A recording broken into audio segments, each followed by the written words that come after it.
Hey everyone. So today I'm going to be doing something I've never really done before.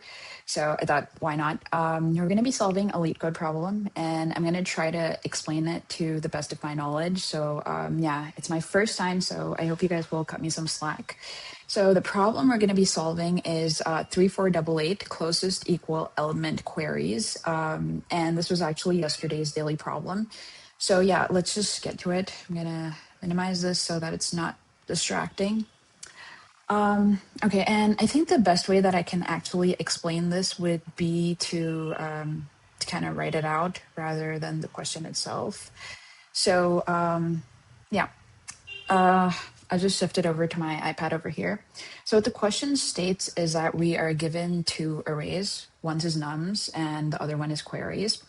And in queries, we have certain index values. And so let me just check an example over here. So we have 0. So 0 is going to correspond to nums of 0. So nums of 0 is actually equal to the number 1. So what you're asking us is that from this index, we have to find the next occurrence of the closest one.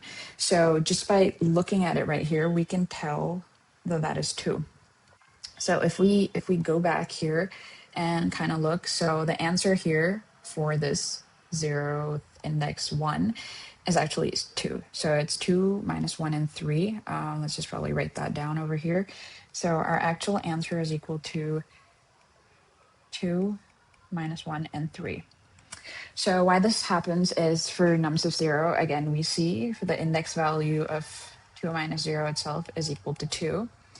And for the next query that was given here, it's 3. So if I look at index 3 over here, it corresponds to the element 4. So nums of index 3 is equal to 4. And if I look for the next occurrence of the value 4 in nums, it doesn't exist. So according to the problem statement, what they've told us is that if there is no occurrence again, then we have to add a -1 to our answer array. So let's look at the next one here. So it's 5. If I go to index 5 over here, I have the value as 3. So nums of index 5 is equal to 3. And if I look for 3, the next closest occurrence of 3, so the problem mentions that this is a circular array num. So I can go from here and I can come all the way here throughout the whole array of nums. So if I look at 3 over here, the next occurrence of 3 is actually over here. So this distance that I'm getting from 5 to 6, 6 to 0, and 0 again to position 1.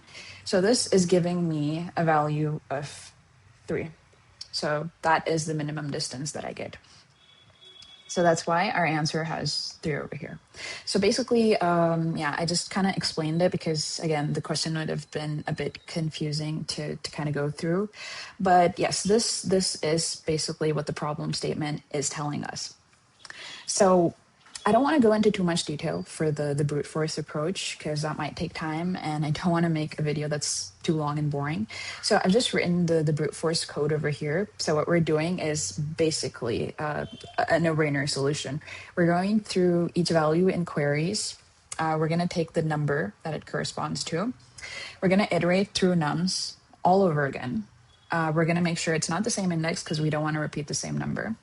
And we're going to check the distance between the index that we find of the next occurrence of it versus the index that we already have. So here we're just doing an absolute distance because that index value could either be greater than it or less than it. So it could either be that, or since we have been given the fact that this is a circular array, it could also be the distance looping through one of the sides. So let's say that probably this was just an example of the distance that we had considered here, the absolute value between something. So if I want to look at the circular distance back here, then as I can see, it's basically the whole array size and subtracting this distance that I found. So that's what I've written over here, minimum of distance itself. and n minus that distance that I found. So I'm just putting that to a result. I'm checking if that result is still this value flow to infinity. And if it's not, then I add the value, or else I append -1 according to our condition. So yeah, so the brute force approach does take care of the problem, but you see that it kind of takes q into at max n times, because you have to iterate through the whole array of nums. So that's q into n, which is not really accepted. So you can submit it and see over here. And it's going to give a time limit exceeded. So yeah, you can see how long it's taking. Yeah, it's a time limit exceeded. So let's go directly to what the brute force approach for this is. And it's actually very intuitive. That's why I decided to make a video about it. So let's just jump back over here. And let's just, I'm probably gonna write this again. We have nums is equal to 1, 3, 1, 4, 1, 3, 2, and queries is equal to 0, 3, 5. Okay, so the maximum amount of our time that was coming from the brute force approach was the fact that we were iterating through the whole array, which was n times each time. So let's see, is there something that we're actually utilizing that we can access directly without having to iterate through the whole array? And yes, that's true, because what we're actually looking for is the index of the next occurrence, or either the previous occurrence. Sorry. So we're dealing with index values. And if we have all the index values where a certain value has occurred within nums, then we can definitely make use of that. So for our optimal solution, that is going to be our first step. So let me consider something over here. I'm going to take a dictionary where I'm mapping each value to all the indices where it has occurred. So let's take something, let's take position, okay? So position is going to be like a default dictionary of lists. And what I want position to map is, let's say for queries of 0. So query of 0 corresponds to the 0th. Just gonna move this over here. Okay, so this corresponds to the 0th element over here. So I want to map 1 to all the index values where 1 has occurred before. So I see 1 is at 0 position, 1 is at index 2, and 1 is also again at index 4. So now let's look at 3. Let's just map 3. So 3 occurs at, that's not 3 actually. It's index 3. So index 3 corresponds to the value 4. So the value 4 occurs at the index 3 itself. So there's no occurrence of it apart from that. And then we have 5. So if we look at 5, index 5 is a 3. So the value 3 occurs at index 1, and then again, it occurs at index 5. Okay, so what I can do is, now that I have this, if I want to check the minimum distance between it and its next occurrence or the previous occurrence, I could basically just go to it and be like, oh, 4 minus 2 or 2 minus 0, right?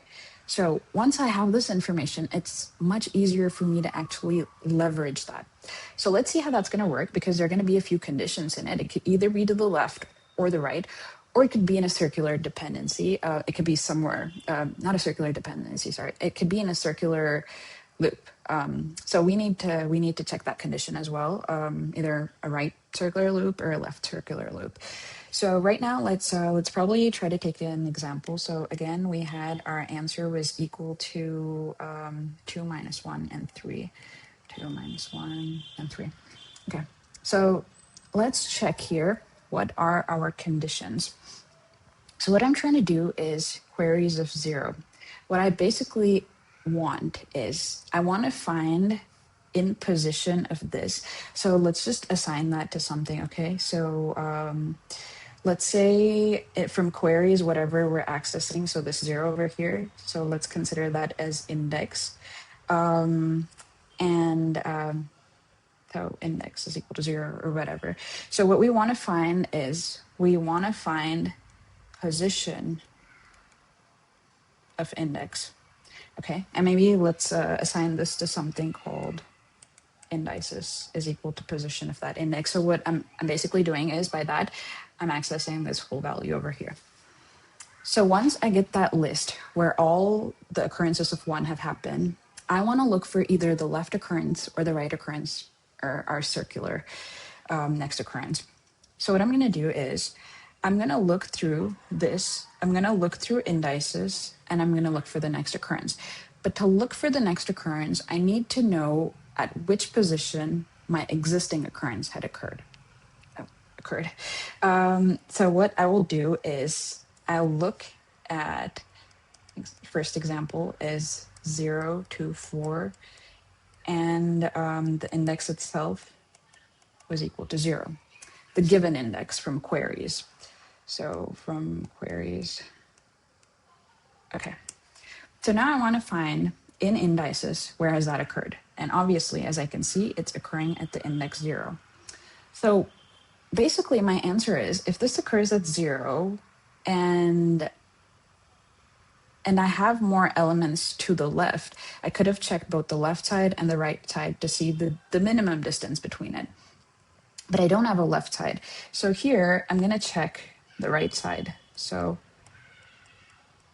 let's check the right side. And this is our case number 1. So what I'm going to do, I'm going to look at the rightmost occurrence of it.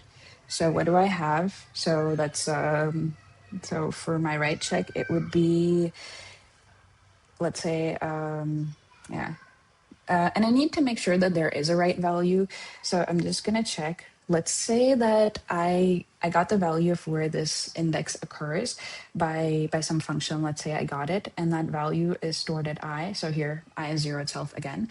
So let's say that if I is less than the length of indices minus 1, then I know that there are elements and there's also an element to the right.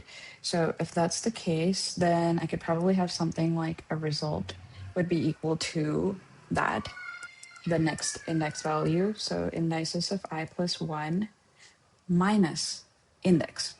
So index was the actual occurrence of the previous one. So this is one condition. Now I could have another condition. Okay, so let's probably take an example. Okay, so yes, so we have another case over here, case number 2. Let's say, so in the case of 4, we didn't have anything that occurs next or anything previous to it.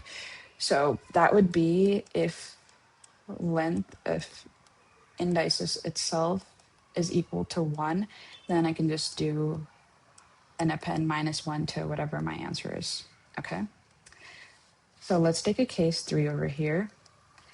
Case 3, and this is for the left neighbor. Okay. So let's say probably it was,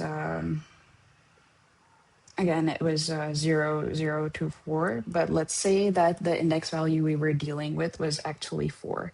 So I see that my index value is greater than 0. Sorry, my I value where it was found, 0, 1, 2, is greater than 0, but it doesn't have anything to the right. So in that condition, I could actually check if I, where it was found, is greater than 0. I can say my result could actually be the difference between this and the left side one. So it's going to be indices of I minus 1. Sorry, not that. It's since it's to the left, it's going to be index minus indices of I minus 1. Yeah, because that was a left value and we need to get that. Okay. All right, so this handles the 3 basic situations over here. Now let's talk about a case where this would fail, as in this might not be the minimum. Okay, so let's go back to this example over here where we had 5. So what's happening if we actually look at this, this array over here, if we're looking at 5, we could have done this, well, let's take another color. So it's 1, 3, 1, 4, 1, 3, 2. Okay, so if I was looking at this fifth index over here, which is the number 3, I could have checked one of these left or right conditions. I would probably have done this, and I would have gotten a distance of 4.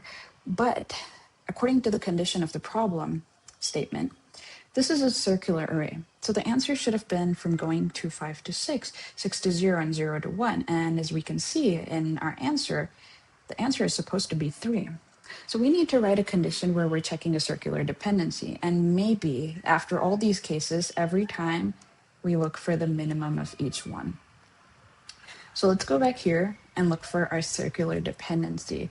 Again, I would just want to write this down.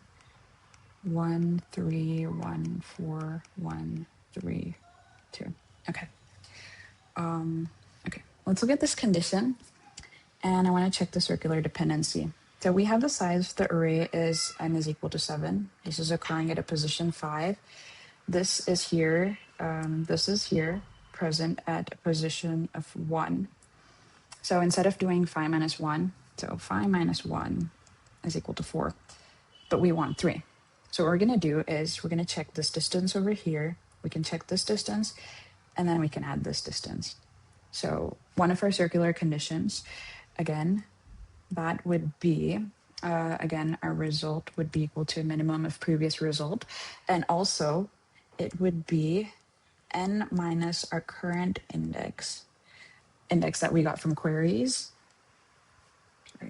index, plus the first occurrence of where that value comes again from the very start. So if we look at that, we had that in indices. So if I look at indices of 3, the first occurrence, I'm getting it from here. So I will write that as indices of the first occurrence. Okay, so this considers my loop that goes towards the right. So now there might also be a condition where loop goes from the left, and I don't want to take the right side. So let me give a counterexample for that. Let's just put this here. Okay, so let's say we had some values of the indexes as 2 and 6, all right? So ideally, I would have gone for 6 minus 2, which is equal to 4 over here. But I don't want to do that, and I want to look from this side, okay? So let's say it was something like 0th element, first element, the second element, I had a 3, third, fourth, fifth, and my 6th element, I had a 3. I don't want to take this distance. I want to take this distance. Okay, so how I'm going to write that is this value plus this value over here. So what I know is that this is the last occurrence of it. So this is indices of -1. And this was where I had been given my index value from queries. So if I can see it rightly, so my result would be equal to n minus indices of -1 plus index itself.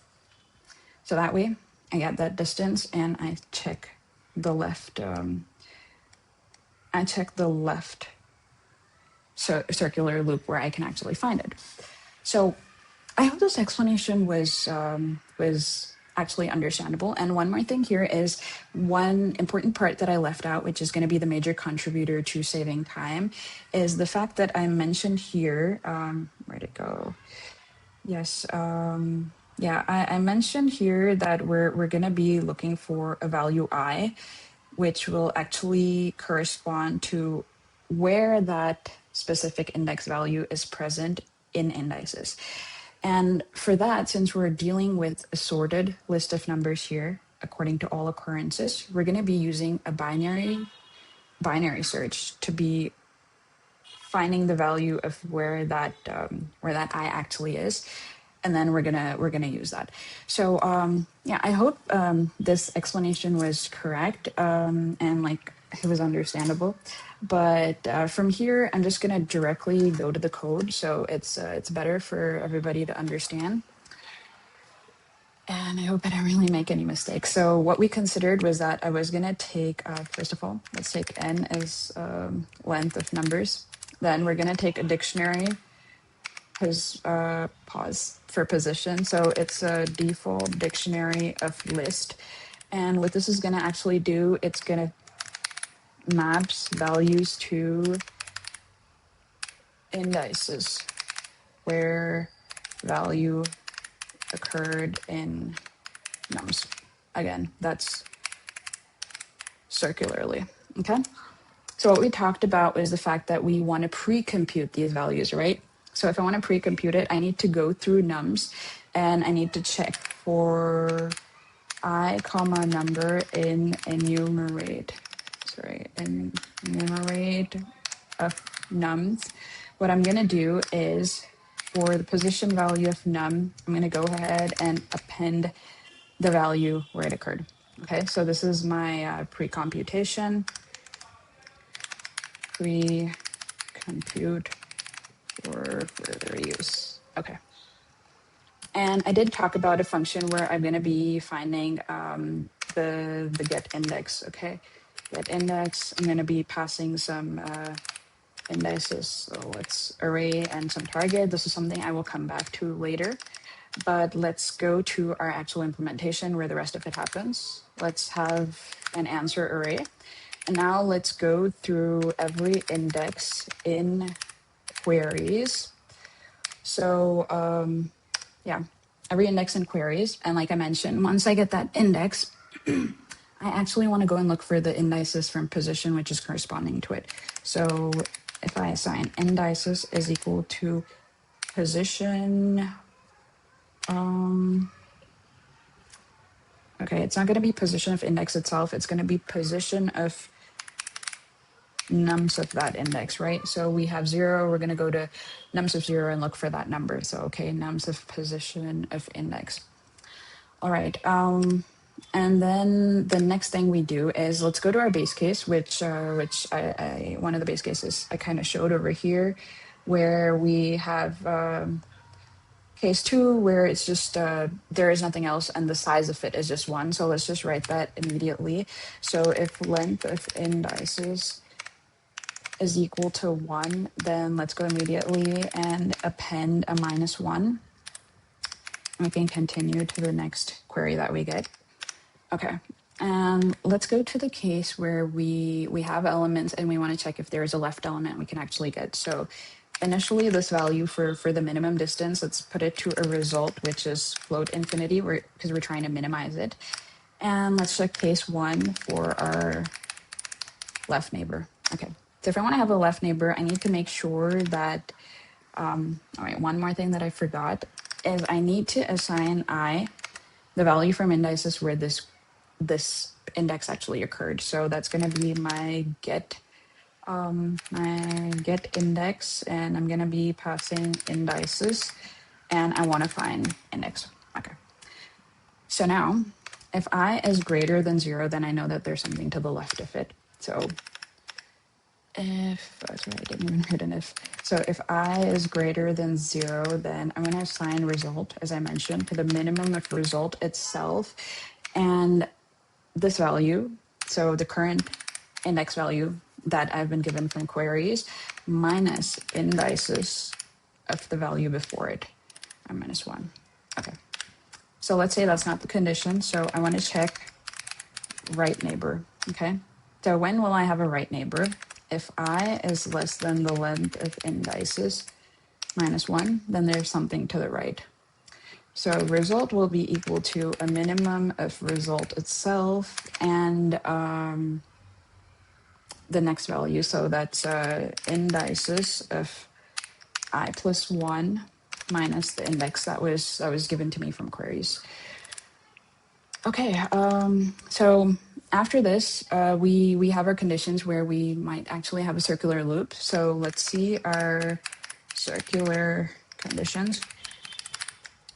And as I mentioned in explanation over here, so our circular conditions can either be a right side loop, or it could either be a left side loop. So yeah, so let's consider right side loop. All right. So we considered that if we were going to the right, then result would be equal to minimum of result again. And what did I mention here? So it's going to be n minus the index value where it occurred. So n minus index value where the given index had occurred, plus the first occurrence of it from indices. So that's going to be indices of 0. Okay. So now let's look at the left side loop, and that was going to be a result of minimum of result, and that was actually n minus the last occurrence of it. So that's n minus indices of the last occurrence plus where our existing occurrence has happened. So I can do so that's actually plus of existing to the index value that was given to us. So yeah, after we do this, then result is obviously supposed to have a value that's less than infinity. And if it doesn't, then we know that there is actually no value. Actually, we've taken care of it here, but let's still just write that. So if result is equal to float infinity, then we want to do answer dot append a -1, or else we do answer dot append result. Okay, and at the end of this, we can just return our result. And one thing I didn't do is I have to kind of write the binary search over here. So let's take a left and a right. It's going to be 0 and length of array -1. So let's just do it. So less than or equal to r. Mid is equal to L plus R divided by 2. Sorry, it's mid. Okay, and if array of mid is actually equal to target, then we can return mid. Also, if array of mid is less than target, then we know that L is equal to mid plus 1, or else R is equal to mid -1. Basic binary search. Okay. So yeah, after this, it should work properly. Let me just try. I may have made some mistakes. Okay, sorry, it's not result, it's return answer. Okay, great. One mistake is not bad. It's actually running quite fine. So let's just look at the time complexity for this over here. So we see that we are running Q amount of times. So this runs for Q amount of times, but every time I actually call a binary search here, this is running of log n time. So we have our time complexity is equal to O of Q into log n. And then if I want to check my space complexity, so what I see here is, so I'm using this position default dictionary, right? So this actually computes it for all index values, all values of num. So it could be that there are all unique values. So that could be a size of actually n. And then we just have our answer, which is going to be the size of queries because we're mapping it to that. So if we're actually considering it, then it could be n plus q. So yeah, I know this explanation was a little long, but I actually tried my best. And if you guys have any improvement points of what I can do next time, what I can cut down on, or if I can explain something more deeply, I would really appreciate if you could mention that in the comments. And yeah, I'm just trying my best here. And yeah, let's see how many people this actually helps, because it's definitely going to help me to come back and watch. So the best way to learn is to actually teach. Anyway, I hope you guys like this explanation, and so yeah, just let me know in the comments, and happy coding.